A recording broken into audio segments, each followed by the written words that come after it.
Gold, trusted gold buyers. మీరు తాకట్టు పెట్టిన బంగారాన్ని విడిపించి ఈ రోజు ఉన్న మార్కెట్ ధరకు కొనబడను.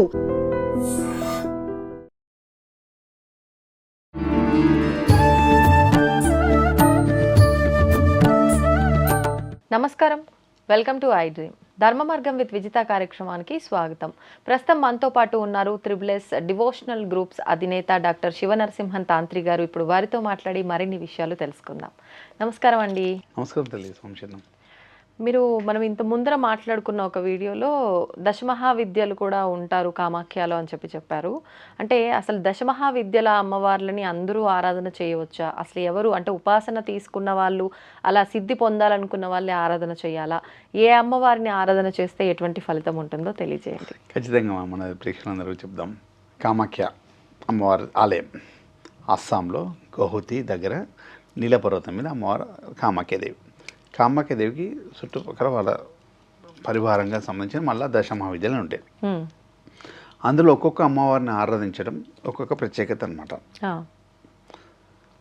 చూడు, భైరవి, ధూమావతి, కామాఖ్య, రాజశమల, కమలాత్మిక, తార, కాళీ, చిన్నమస్త, బగలాముఖి, భువనేశ్వరి, ఇట్లా 10 మంది అమ్మవార్లు ఉంటారు. అంటే అందరూ కూడా సాధన చేస్తుంటారు. ఒక్కొక్క అమ్మ ప్రత్యేకంగా ఎవరు తీసుకొని సాధన. ఇప్పుడు ఎవరైనా ఒక కోరిక, ఇప్పుడు ఆడున్న పండాస్ ఉంటారు, పంతులు అందరూ ఉంటారు. నా సంకల్పం ఇది, నాకు శత్రు బాధ ఉంది, ఏ అమ్మవారిని పూజ చేయాలి, ఈ అమ్మవారి పూజ అని చెప్తారు అనమాట. అక్కడ అమ్మవారికి ప్రత్యేకంగా పూజ చేస్తారు. పంచబలి ఇస్తారో ఏమి ఇస్తారో అక్కడ పూజ. ఆరోగ్యం బాగాలేదు, ఒక అమ్మవారికి పూజ చేపిస్తారు అనమాట. అట్లా మీరు చెప్పిన ప్రాబ్లం తగ్గట్టు ఇది చేస్తారు. అన్ని కార్యక్రమాల విజయానికి కామాఖ్యదేవి చేయడం, మంచి పేరు రావాలి, రాజకీయంగా గెలవాలి, రాజశమన మాతంగి చేపిస్తారు. డబ్బు పరంగా బిజినెస్ చాలా ఉన్నత స్థాయికి వెళ్ళాలి, కమలాత్మక చేపిస్తారు. అంటే ఒక్కొక్కటి చెప్తున్నమాట. ఒక్కొక్క పూజ కార్యక్రమము ఒక విధంగా చేపిస్తారు. అది ఉంటుంది. నేను ఫస్ట్ నుంచి ఎండింగ్ వరకు ఏ అమ్మవారి పూజ చేస్తే ఏమైతే చెప్తుంటాను అనమాట. ఓకేనా? అమ్మవారి భైరవి ఉంటుంది. భైరవి వచ్చి కళ్యాణం కోసము, ఇష్టపడ్డ కళ్యాణం జరగడం, ఇష్టపడ్డ వారితో కళ్యాణం చేయడం, ప్రేమ వివాహం అనుకోండి, ఏదో ఒకటి ఇష్టపరంగా ఆనందంగా ఉండే కళ్యాణాలు జరగడం భైరవి దగ్గర పూజ చేస్తారు. ఓకే. అంటే ఒక్కొక్క వివాహము ఆలస్యమైన వాళ్ళకైనా సరే, లేదు ప్రేమించి పెళ్లి చేసుకోవాలనుకున్న వాళ్ళకైనా సరే, ఇలాంటి వాళ్ళు వివాహం కోసం ఆడ పూజ చేస్తారు. వివాహం కోసం భైరవి దగ్గర.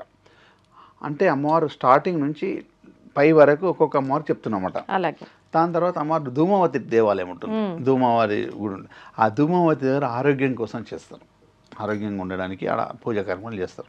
ఎంత పెద్ద అనారోగ్యం ఉన్నా ఏది ఉన్నాడో అమ్మవారి దగ్గర ఆడ సంకల్పం తీసుకుని ఆరాధన చేసి తీసుకుంటే 100% చాలా బాగుంటుంది. చాలా మంది చూశాను కాబట్టి. దాని తర్వాత వచ్చేది కామాఖ్య టెంపులే ఉంటుంది. ఇక కామాఖ్య అమ్మవారి దగ్గర 3 ఉంటారు. ఒకటే టెంపుల్లో 3 ఉంటారు. కామాఖ్య దేవి, కమలాత్మిక, రాజశమల, మహాలక్ష్మి, మహాకాళి, మహాసరస్వతి అన్నట్టు 3 ఒకటి దగ్గర ఉంటారు. ఇప్పుడు కామాఖ్య దేవత అంటే అన్ని ఇష్టమైన ఇయ్యడం అనమాట. తర్వాత రాజశ్యామల మాతంగి అంటారు. రాజశ్యామల వచ్చి రాజకీయంగా మంచి నేమ్ ఫేమ్ రావడానికి అమ్మవారిని ఆరాధిస్తారు అనమాట.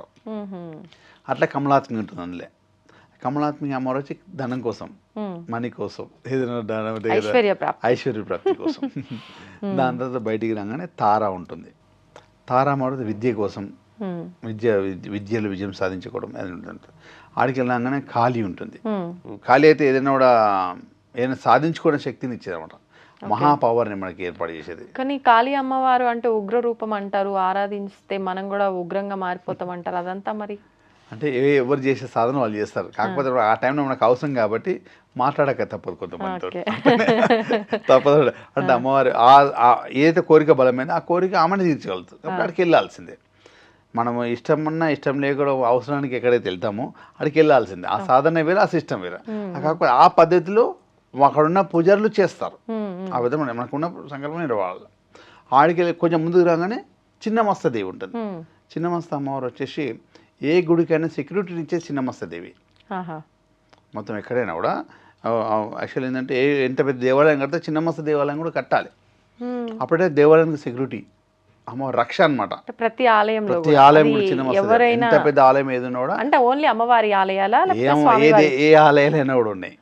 చిన్నమస్త దేవాలయం ఉంటే ఆ ఆలయానికి రక్ష ఉంటుంది అన్నమాట. చిన్నమస్త దేవాలయం ముందు మన ఇంటికి రక్ష, మనకు రక్ష చిన్నమస్త దేవాలయం. చిన్నమస్త దేవాలయం ఉంటుంది. దానికి ముందుగానే మనకు రక్షగా, మన ఇంటికి రక్షగా ఆడ ఆరాధిస్తే ఎక్కడ పోయినా, ఏ రాత్రి ఎక్కడ పోయినా కూడా మనకి ఏ నెగిటివ్ ఫోర్స్ మన దగ్గర రాకూడదు, ఎవరితో ఇబ్బంది లేకుండా ఏం లేకుండా మన రక్షగా ఉంటుంది అన్నమాట అమ్మవారు. చిన్నమస్తది. ఆడికెళ్ళి కొంచెం ముందు రాగానే బగళాముఖి ఉంటుంది. బగళాముఖి దేవత అయితే రాక్షస సంహారం తెలుసు కదా. మన శత్రు సంహారం, శత్రువులు మనకు ఏదున్నా వెనక ఇబ్బంది పడుతున్నా వెనకకెళ్ళి మనకి తెలిసి గుప్త శత్రువులు ఎంతమంది ఉంటారు మనకు తెలియకుండానే. తెలిసి తెలియదు శత్రువులు ఎంతమంది ఉంటారు. వాళ్ళందరూ మన తెలుగు రాకుండా మన దగ్గర రాకుండా శత్రు బాధ లేకుండా చేస్తున్నాం అన్నమాట. కోర్టు విజయాలు కానీ ఇవన్నీ ఉంటాయి కదా. శత్రువు ప్రాబ్లం అంటేనే కదా కోర్టు దాకా వెళ్తాం. ఏ ప్రాబ్లంని నివారించి ముందుకు తీసుకెళ్లేది బగళముఖి దేవి. ఏ ప్రాబ్లం అయినా సరే ఎన్ని విధాలుగా ఏది ఉన్నా కూడా అమ్మ చూడ ఆడికి వెళ్తే ఏం చేస్తారు, నాకు కోర్టులో ప్రాబ్లం ఉంది, ఈ శత్రువులతో ఇబ్బంది ఉంది, ఇది ఉంటే వాళ్ళు చెప్పి డైరెక్ట్ బంగ్లాముఖి దగ్గర తీసుకెళ్ళిపోతాడు, పూజ చేస్తూనే ఉంటాం. అది మాట. ఆడికి కొంచెం ఇది కొంచెం హైట్లో ఉంటుంది. భువనేశ్వరి కొండ మీద కింద భైరవి ఉంటే లాస్ట్ వచ్చేసి భువనేశ్వరి. ఈ భువనేశ్వరి అమ్మవారి దగ్గర సంతానం కోసం పూజ చేస్తారు. సంతాన భాగ్యం ఎంత ప్రాబ్లం ఉన్నా ఏది ఉన్నా కూడా అమ్మ అనుగ్రహిస్తుంది అనమాట. అంటే కొంతమంది చాలా లేటు కావడం ఇది ఉంటాయి కదా, సంతాన ప్రాబ్లం ఎంత పెద్ద సంతాన ప్రాబ్లం ఉన్నా ఏది ఉన్నా కూడా అమ్మవారు అనే ఆడ కూడా ఆ ప్రత్యేకమైన పూజ చేస్తారు. ఆడ అమ్మవారు ఎంతో మందికి ఎంతో సంతాన భాగ్యం కలిగింది అనమాట. ఇప్పుడు ఈ 10 మంది దశమహావిద్యల అమ్మవార్ల ఆలయాల గురించి మీరు చెప్పారు. అంటే ఈ ఆలయంలోకి వెళ్తే ఈ పూజ అని, అక్కడికి వెళ్తే మన ప్రాబ్లంని బట్టి వాళ్ళు పూజ చేయిస్తారు. మనం సాత్విక రూపంలోనే పూజలు చేయాలి అనుకోండి, అక్కడ జరిగే పంచబలులు ఈ విధానం కాకుండా మనకు కావాల్సిన విధంగా కూడా పూజ చేయొచ్చా? అంటే ఆడే అన్ని రకాల అంటే ఎట్లుంటుంది అంటే మామూలు మనకు పుష్పం గుర్తు కూడా వెళ్ళి పూజ చేసుకొని రావచ్చు. పండు తీసుకెళ్ళి కూడా పూజ చేసుకుని రావచ్చు. అలా సంకల్పం అమ్మవారికి దండం పెట్టుకొని చేసి అది చేయడం అది రావచ్చు అన్నమాట. అట్లా అంటే పంచబలి కార్యక్రమం ఆడ ప్రత్యేక పూజ, ఆడ నియమం అనమాట. అట్లా ఇలా చేస్తే ఇది సెట్ అవుతుంది. ఆడ మనం లేకుండా డైరెక్ట్ వెళ్ళి అమ్మవారి దండం పెట్టుకొని రావచ్చు. అప్పుడు కూడా ఫలితం అమౌంట్ మనసుతోటి ఫలితం. కాకపోతే ఇప్పుడు ఏంటంటే ఎవరైనా అడిగితే ఏమని ఇచ్చేస్తారు, వాళ్ళకి ఇష్టమైనది ఇస్తే ఇంకా బాగుంటుంది అంతే, తప్ప ఇంకేం లేదు. ఎవరికైనా కూడా మనం అడిగితే ఏదైనా ఇష్టంగా అమ్మవారి ఆరాధిస్తే ఇచ్చేస్తుంది. కాకపోతే అమ్మవారికి ఇష్టమైనది ఇస్తే ఇంకా బాగుంటుంది అని ఆలోచన ఒకటి. అట్లా ఇంకా శీఘ్రంగా నెరవేరుతుంది ఆలోచన. ఉట్టిగా తీసుకోకుండా ఫలితాన్ని అమ్మకి ఇష్టమైనది ఇస్తే ఇంకా ఫలితం ఆనందంతో ఉంటుందని ఆలోచనతో అది ఇచ్చి తీసుకుంటే బాగుంటుంది చెప్తారు ఒకటి, అంతే ఇంకేం లేదు. అది విధంగా ఉంటుంది. అమ్మవారి అనుగ్రహం అందరూ కూడా దశమహావిద్యలలో ఈ విధంగా వెళ్తే, కామాఖ్యకి వెళ్తే 10 రూపాయలు అంటే మనకి డబ్బులు లేకుండా దర్శనం చేసుకుని రావచ్చు. ఏమైనా ప్రత్యేకమైన పూజ కార్యక్రమం వాళ్ళకి ఇష్టమైన అమ్మవారికి ఇష్టమైన పూజ కార్యక్రమం చేసి అక్కడ ఉన్న పండాస్ని సంప్రదించి ఎవరైనా గురుద్వారా వెళ్తే బాగుంటుంది. అంటే చాలా అంటే గురుద్వారాని ఎందుకు వెళ్ళాలంటే ఆడ అంత సాధకులు చాలామంది ఉంటారు, మంచి వాళ్ళు ఉంటారు, చెడ్డ వాళ్ళు ఉంటారు. ఎవరు ఎట్లుంటారు, ఏ మంత్రం నేర్చుకుని ఉంటారు, ఏముంటుందో తెలియదు. సెక్యూరిటీ పరంగా ఉండాలని ఆలోచిస్తుంటారు అందరూ కూడా. ఇప్పుడు చూడండి, అర్థం చేసుకోండి, కొంచెం శ్మశాన ఖాళీ ఉంటుంది, కింద శ్మశాన ఖాళీ అని ఉంటుంది, శ్మశాన ఖాళీ భైరవుడు ఉంటుంది. అక్కడ చాలా పెద్ద తాంత్రిక సంబంధించిన మంత్రాలు ఉంటారు అనమాట. ఒకవేళ మంచి నిండుగా ఉన్న వాళ్ళు ఏమైనా చేయొచ్చు అనమాట. అంటే అట్లా కాకుండా గురుద్వారా వెళ్తే సెక్యూరిటీ పరంగా ఉంటుంది, అన్ని బాగుంటుంది. డైరెక్ట్ అమ్మవారి దగ్గరికి వెళ్ళొచ్చు, కాకపోతే కొన్ని కొన్ని ప్లేస్లోకి వెళ్ళకూడదు. అట్లా డైరెక్ట్ వెళ్ళేసి ఆడ పంతులు చూసుకొని డైరెక్ట్ దర్శనం చేసుకొని వెళ్ళిపోతుంటారు. ఆడ అమ్మవారిది ఏంటంటే ఆలయం లోపలికి వెళ్ళి మళ్ళీ ఆదాయంలో బయటికి కావాలి, ఇంకో ప్లేస్లోకి వెళ్ళేది అనమాట. ఒకటే ఎగ్జిట్ ఒకటే ఉంది. అట్లా ఏమైతే చాలా టైం పడుతుంది అనమాట. ఒక్కొక్క రాత్రి 2 గంటలకు నిలబడతారు దర్శనం లైన్లో, మధ్యాహ్నం 2 గంటలకు దర్శనం అవుతుంది. అంటే ఆలయం మూసివేయరా? ఆలయం మూసేస్తారు లైన్లో. అప్పుడు ఆలయం గేట్ ఓపెన్ చేయని లోపల రావాలి కదా. అమ్మవారి ఆలయం మార్నింగ్ 7కి తెరుస్తారు, సాయంత్రం 6:30కి 6 o'clock క్లోజ్ చేసేస్తారు. ఆలయం ఓపెన్ చేసేటప్పుడు బలిచ్చి ఓపెన్ చేస్తారు, ఆలయం క్లోజ్ చేసి ఆరతి చేయడానికి బలిచ్చి ప్రతినిత్యం ఏం బలిస్తారు? ఈ మేక బలి ఇచ్చేస్తారు. అవునా? అంటే వేరే వాళ్ళ సంకల్పం కోరిక కోసం వచ్చిన వాడు దున్నపోతు బలి ఇస్తారు. 7 టికెట్స్ ఉంటాయి.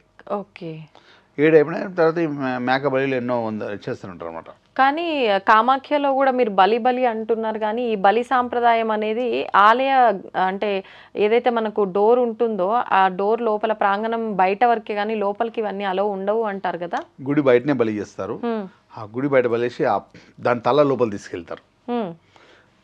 3 అంటే గర్భగుడి మొత్తం ఉంటుంది, గర్భగుడిలోకి తీసుకెళ్లారు. 3 ఉంటాయి కదా, అమ్మవారి పీఠ స్థాపన ఉన్న ఒక గుడి ఉంటుంది, ముంగట ఒక ఉంటుంది అనమాట, మొత్తం 3 ఉంటాయి అన్నమాట. అమ్మవారి గర్భగుడిలోకి తీసుకెళ్ళారు. గర్భగుడి యువతలు ఏదైతే ఉన్నాయో అక్కడ మాత్రం సంకల్పం ఏదైతే చేస్తారో అమ్మవారిది గర్భగుడి కన్నా ముందు అమ్మవారి బంగారిది ఒక పీఠ స్థాపన ఉంటుంది అనమాట, వ్రతపీఠ స్థాపన. వ్రతపీఠ స్థాపన దగ్గర చుట్టుముట్టు వ్రతం చేస్తారు. ఇదంతా వ్రతం చేయడం, అమ్మవారికి వ్రతమే అనమాట. ఆ వ్రతంలో కూర్చొని ఆ సంకల్పం నెరవేరాల అమ్మవారికి ఆరాధన వాళ్ళ పద్ధతిలో ఆ పండాసులు పూజ చేస్తారు. పూజ అంతా మనం పక్క కూర్చొని అంతా చేసిన తర్వాత ఆ బలికడి మనం పక్క కూర్చొని ఏముంటుంది, ఆ బలికడికి పోయిన తర్వాత వాళ్ళు ఏది తీస్తారు అది తీసుకొచ్చి తల లోపల తీసుకొచ్చి మలాడ పెట్టేసి తల మీద కర్పూరం పెట్టి వెలిగిస్తారు. ఇక అప్పుడు ఆ పూజ అది అయిపోయిన తర్వాత మన ఆవరణం కాడికి ఆవరణం పూజ చేసిన తర్వాత కుమారి పూజ చేస్తారు. ఆ కుమారి పూజ చేసిన తర్వాత చాముండిదేవి పూజ ఉంటుంది. అప్పుడు మొత్తం అన్ని రకాల పూజలు 5 రకాల పూజలు అయిపోతాయి. చాముండి కుమారి పూజ అయిపోతే చాముండి పూజ అనేది అప్పుడు అయిపోతుంది. అన్ని ఏ పూజ చేసినా కూడా ఆ కరెక్ట్గా ఇంటికి తీసుకురాడితే ఫలితం అనమాట. కామాఖ్య దేవి దగ్గర కరెక్ట్గానే ఉంటుంది అనమాట. అది ఫలితం అనమాట. ఏ పండు ఎన్ని పనులు ఇచ్చినా అది మాత్రం ముఖ్యమైనది. అది విషయం. ధన్యవాదాలండి. సంశయం అమ్మ. తవ్వండి, తవ్వుతున్న శివలింగం సరే దాన్ని అట్లా కప్పేసేయండి, చూపించదండి. Krishna is there. మూర్తి పూజ కాదు, సాక్షాత్ బ్రజేంద్ర నందన భగవాన్ ఉన్నారు మూర్తిలో. ఏమీ ఆశించకుండా ఆరాధించే వాళ్ళు కూడా ఉన్నారా ప్రభుజీ? నిజమైన భక్తి అంటే మనకు తెలియదు కాబట్టి